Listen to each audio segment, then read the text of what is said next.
It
won't look like that. This one, bro.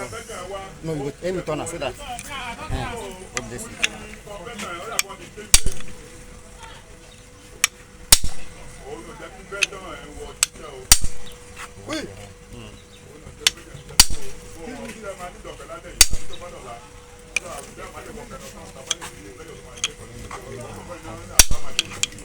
So if you know, do this now, this man nobody believe you with that.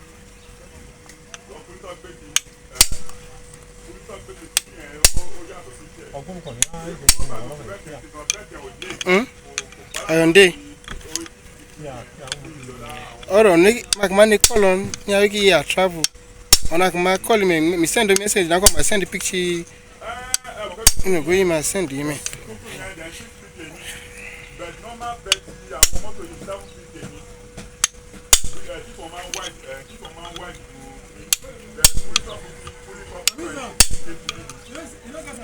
That's right. The defense will move in.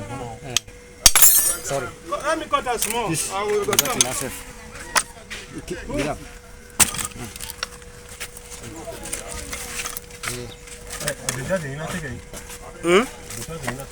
I don't know.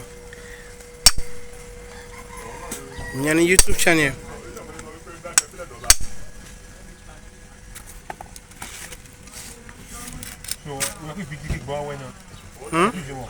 You said? I got one video. I can't be. I want me. I can't be any big bear. I can't run away. Wait. You buy this clip. Because the problem. Nobody afford get them. Account gina? Wala ba ku di? Why now? Why fuel lang?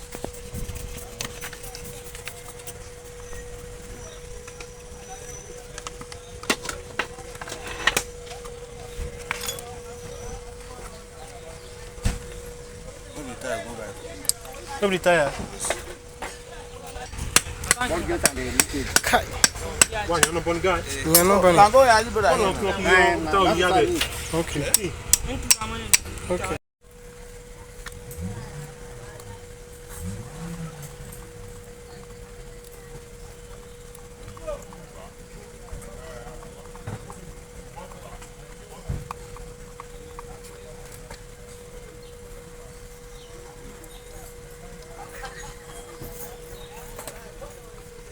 $205 $65.53. Well done. Thank you very much, Jay.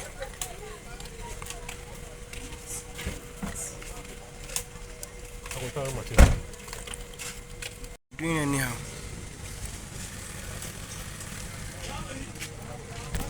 Brian. Hello, bro. Okay.